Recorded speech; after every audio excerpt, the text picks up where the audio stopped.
네, 안녕하십니까. 삼성증권 리서치센터에서 철강 업종을 담당하고 있는 백재승입니다.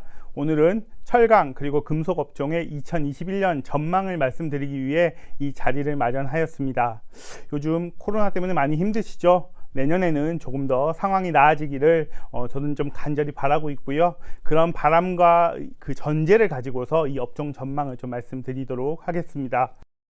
결론부터 조금 말씀을 드리면 저는 2021년에 철강 금속 업종이 올해보다는 좀 더 긍정적인 흐름을 좀 보일 수 있지 않을까라고 기대를 하고 있습니다. 논의에 앞서서 요즘 워낙 많은 얘기들을 하시죠. 정보화 시대다, 5G 시대다 이런 얘기들을 많이 하시는데요. 사실상 인류학적으로 보면 아직도 여러분은 철기 시대에 살고 있습니다. 철강이 그만큼 저에게 굉장히 밀접한 그런 제품으로 자리 잡고 있는데요. 그럼에도 불구하고 철강 산업은 지난 수년간 공급 과잉이 지속되면서 부진한 실적과 주가 흐름을 좀 보였던 것은 사실입니다. 하지만 올해를 기점으로 내년부터는 이 시황의 회복이 좀 본격화되지 않을까라고 생각을 하고 있고요. 그런 관점에서 2021년에 철강 금속 업종은 주가 측면에서도 아주 양호한 흐름을 보이지 않을까 생각이 됩니다. 기본적으로 공급 과잉 업종이다 보니까 이 업종 자체가 주가가 좋기 위해서는 이 철강과 금속 가격의 우상향 기조가 확실히 나타나줄 필요는 있습니다. 저희는 그런 기조가 내년에 충분히 나타날 수 있다고 생각을 하고요. 큰 틀에서는 이 저금리 기조 그리고 달러 약세 그리고 경기 정상화에 대한 기대감이 분명히 이 철강과 금속 가격에 긍정적으로 영향을 미칠 것이라고 생각을 합니다. 특히나 그런 가운데에서 이 사이클이 결국에 긍정적으로 돌아서게 되었을 때는 그 수혜가 두드러지는 포스코를 조금 더 편안한 투자처로 생각할 수 있지 않을까라는 측면에서 포스코를 저희는 탑픽으로 제시를 하고 있습니다. 그래프를 한번 보시면 이 포스코의 주가와 이 철강의 스프레드라고 한다면 철강의 제품 가격과 원재료 가격의 차이를 의미하겠죠. 이 이익의 흐름이 결국에는 거의 동행해서 흘러간다라고 볼 수 있겠고요. 저희는 이 스프레드 자체가 내년에 더 우상향할 거다라고 생각을 하기 때문에 이 포스코의 주가도 조금 더 힘을 낼 수 있을 거다라고 생각을 합니다. 현재 상황을 먼저 좀 말씀을 드리겠습니다. 철강 가격 같은 경우는 사실은 2분기 때 좀 많이 부진했던 그런 모습을 좀 보였었습니다. 실제로 2분기 때는 코로나가 글로벌리 정점에 좀 위치했었다라고 좀 볼 수 있겠고요. 그렇다 보니까 이 철강 수요에 대한 우려가 굉장히 극심했었던 시기였던 것 같습니다. 그렇기 때문에 포스코도 사상 유례 없는 영업 적자를 시연을 했었고요. 많은 글로벌 철강 업체들이 굉장히 어려운 그런 시기를 보냈었다 이렇게 생각이 됩니다. 하지만 3분기 들어와서는 전 세계적인 어떤 락다운이 해소가 되면서 수요가 조금은 나아지는 거 아닌가라는 기대를 좀 가지게 만들었고요. 거기다가 매크로 환경 자체가 저금리 그리고 달러 약세가 지속되는 환경이 좀 마련되는 그런 모습이 보였었습니다. 최근에는 백신 개발이 좀 가시화되면서 내년 회복에 대한 기대감이 훨씬 더 좀 증대되는 그런 상황이다 보니까 철강 가격은 이미 3분기 중순부터 이렇게 우상향의 기조를 보이고 있고요. 이런 흐름은 내년에도 지속되지 않을까 생각이 됩니다. 제가 앞서서 스프레드가 좀 중요하다라고 말씀드렸는데요. 원재료 가격은 지금 어떤가를 좀 파악해 볼 필요는 있습니다. 실제로 철강 가격은 2분기 때 좋지 않았고 3분기 중순 이후로 회복이 됐는데요. 사실 철광석 같은 가장 중요한 원재료 가격은 이미 2분기 때부터 급등을 했습니다. 왜냐하면은 이 철광석은 보통 남미랑 호주에서 많이 생산이 되는데요. 남미 지역이 여전히 지금 코로나 영향을 많이 받고 있다 보니까 공급 차질이 나타나면서 먼저 가격이 좀 급등했었다라고 생각이 됩니다. 지금도 사실 빠지진 않고 있는데요. 추가적으로 더 상승하기는 좀 어렵지 않을까라는 생각이 좀 들기 때문에 제가 생각할 때는 앞으로는 유지 혹은 약간의 조정 가능성이 높다라고 생각이 됩니다. 또 다른 중요한 원재료인 강점탄 같은 경우는 사실은 이미 조정 국면에 돌입을 했습니다. 사실 가격이 크게 움직이지 않는 그런 모습을 보이고 있는데요. 그 이유는 중국과 호주의 외교 마찰이 좀 진행이 되면서 중국이 호주산 석탄을 수입하는 것을 굉장히 꺼려하고 있는 상황입니다. 그렇다 보니까 중국 외 지역에서는 이 석탄이 조금 남아도는 그런 모습이 나타나면서 가격은 오히려 오르지 못하고 유지되고 있는 그런 상황입니다. 그렇다 보니까 철강 가격은 이미 상승세에 들어왔는데 원재료 가격은 더 올라오긴 힘들다라는 점에서 철강 업체들의 실적은 당연히 개선될 수밖에 없지 않을까라고 저희는 판단을 하고 있습니다. 조금 더 구체적으로 한번 살펴보겠습니다. 철강 가격 저희가 상승한다라고 보는 첫 번째 이유는 경기 회복입니다. 저희 매크로팀에서 추정하고 있는 내년 GDP 증가율들인데요. 올해는 코로나 이슈 때문에 마이너스를 기록할 수밖에 없었지만 많은 내년 이후로 나타날 각국의 어떤 재정 정책들을 감안했을 때에는 아무래도 내년 후내년까지도 아주 우호적인 그런 경기 회복의 흐름이 나타날 수 있지 않을까 생각이 되고요. 최근에 여러 이제 미국, 유럽 제약업체들 백신 개발이 좀 가시화되면서 이런 시장의 믿음은 조금 더 강화되고 있다라고 생각이 됩니다. 실제로 세계철강협회도 지난 10월 달에 글로벌 철강 수요가 어떻게 될 것인지를 전망하는 자료를 발간을 했는데요. 내년 철강 수요는 올해 대비 4% 이상 증가할 것이다 라고 예상을 하고 있습니다. 재미있는 점은 세계철강협회가 사실 지난 6월 달에 먼저 전망 자료를 발간했었는데 그때만 하더라도 굉장히 암울한 전망을 내세웠었습니다. 아무래도 그때는 코로나가 굉장히 심했던 시기여서 그랬던 것 같고요. 하지만 10월 달에 다시 재발간한 전망 같은 경우는 이렇듯 내년 증가율이 좀 더 두드러지게 회복된다라고 전망을 하고 있고요.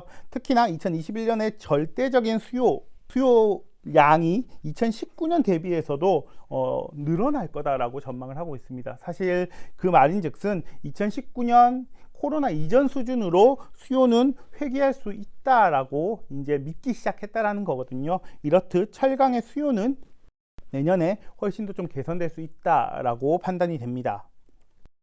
두 번째로 중요한 점은 글로벌 철강 생산량의 절반 이상을 지금 중국이 차지를 하고 있는데요. 중국은 잘 아시겠습니다만 지금 올해 들어서 코로나에서 가장 빨리 좀 벗어난 국가로 여겨지고 있죠. 그렇다 보니까 산업 활동을 굉장히 빠르게 개선시키고 있는 상황입니다. 그래서 올해 보시면은 중국 같은 경우는 이미 철강 생산량이 전년 대비 증가세를 보이고 있습니다. 다른 중국 외 지역은 여전히 마이너스를 보이는 것과는 굉장히 좀 차이가 나는 그런 그림을 좀 보여주고 있고요. 반대로 바꿔 말씀드리면 중국의 철강 가동률은 이미 역대급 수준입니다. 내년에 이 가동률이 추가로 더 올라갈 여지가 크지 않다라는 점이죠. 결국에는 이 글로벌 철강 생산량의 절반 이상을 차지하는 중국이라는 국가가 내년에 추가로 생산을 늘리기는 좀 어렵지 않나라는 생각이 들고요. 그렇게 된다면 공급이 추가로 늘어나지 못하는 거다 보니까 가격에는 긍정적일 것이다 라고 생각을 합니다. 더불어서 올해 동절기에 중국이 환경 규제를 좀 강화할 가능성이 있을 것 같은데 이미 중국 일부 지역에서는 환경 규제로 인해서 철강 생산량을 좀 제한하는 조치들이 이미 나타나고 있습니다. 이런 것들도 단기적으로는 철강 가격을 조금 더 끌어올리는 요인으로 작용할 것 같습니다. 세 번째 요인입니다. 실제로 제가 정말로 좀 크게 주목하고 있는 부분인데요. 코로나는 철강뿐만 아니라 많은 산업들에 굉장히 큰 악영향을 미쳤다라고 볼 수 있겠습니다. 특히나 철강은 그 전부터 공급 과잉이 굉장히 심했던 산업이기 때문에 코로나로 인한 직격탄을 아주 심하게 맞았다라고 볼 수 있겠는데요. 여기서 조금이라도 긍정적인 면을 찾자면 이런 갑작스러운 충격 때문에 오히려 이 철강 산업이 각 지역별로 구조조정이 오히려 좀 활발하게 빠르게 일어나고 있다는 점이 좀 긍정적인 포인트라고 할 수 있겠습니다. 실제로 코로나가 갑자기 들이닥쳤을 때는 어떤 일들이 발생했었냐면요. 미국 가동 중단, 유럽 구조조정, 유럽 가동 중단, 유상증자, 일본 구조조정 이런 식으로 모든 국가에서 아주 힘든 나날들을 좀 보냈었습니다. 그리고 나서 코로나가 조금씩 해소될 것으로 여겨지는 3분기 이후에는 이제 각 지역별로 합종 연행이 일어나고 있습니다. 미국 같은 경우는 광산업체가 갑자기 철강 산업에 들어와서 이 두 개의 기업을 인수하는 모습을 보였습니다. 그렇다 보니까 미국은 빅5 마켓에서 빅4 마켓으로 산업이 굉장히 컨설리데이션 되는 그런 효과를 자아내고 있고요. 유럽은 아직은 가시화된 딜들은 없습니다만 2등인 티센크룹, 3등인 타타스틸 유럽 둘 다 사업을 별로 하고 싶어 하지 않습니다. 그래서 유럽 내 다른 철강사들에게 우리 사업을 좀 가져가줬으면 좋겠다라고 지금 매각을 타진하고 있고요. 오늘 아침에 나온 뉴스로 보면은 이런 매각 작업이 생각보다는 잘 이루어지고 있어서 조만간 이 유럽 시장도 합종 연행이 일어날 것이다 라고 얘기를 하고 있습니다. 중국은 바우스틸로 해처 모여가 활발히 진행이 되고 있습니다. 올해도 거의 2건의 구조조정이 이 바우스틸의 합병으로서 나타났고요. 실제로 공짜로 기업을 인수하고 있습니다. 왜냐면은 공기업인 철강 기업들을 이 바우스틸에 공짜로 지금 인수를 시켜주고 있기 때문입니다. 그래서 실제로는 지난 10여 년간 이 유럽의 아셀로미탈이 글로벌 1등 기업이었었는데요. 올해 들어서 생산량을 보시면 아시겠지만 이 중국의 바우스틸이 글로벌 넘버원으로 올라오는 그런 계기가 되었습니다. 이런 것처럼 중국도 지금은 합종연행, 산업 컨sol리데이션으로 구조조정이 좀 진행이 되고 있는 상황입니다. 이렇게 활발한 이 M&A를 통한 이 산업의 통합 과정들은 기본적으로 생존해 있는 기업들에게는 당연히 우호적인 결과를 자아낼 것입니다. 그리고 실제로 코로나를 거치면서도 포스코는 가장 튼튼한 재무 구조를 자랑하고 있는 그런 글로벌 유수의 철강 기업이기 때문에 이런 일련의 과정들을 거치는 그런 속에서 수혜가 나타난다면 포스코는 그 열매를 충분히 좀 가져갈 수 있지 않을까라고 판단을 하고 있습니다.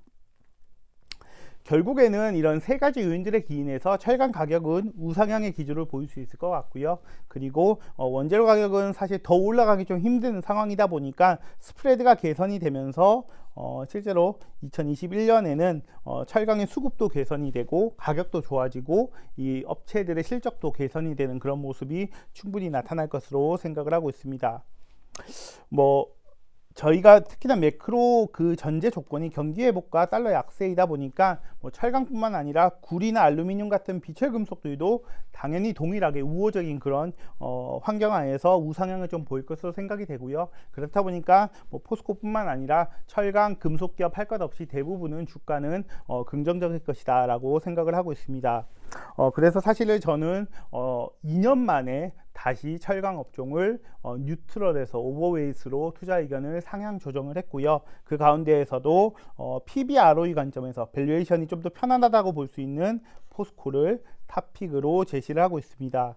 실제로 포스코의 주가는 본인의 ROE 트렌드랑 거의 유사하게 주가가 흘러가고 있는데요. 저희가 추정하는 바로는 2021년, 2022년까지 ROE의 우상향이 전망이 되기 때문에 현재 주가에서도 충분히 더 업사이드를 볼 수 있을 것으로 판단을 하고 있습니다.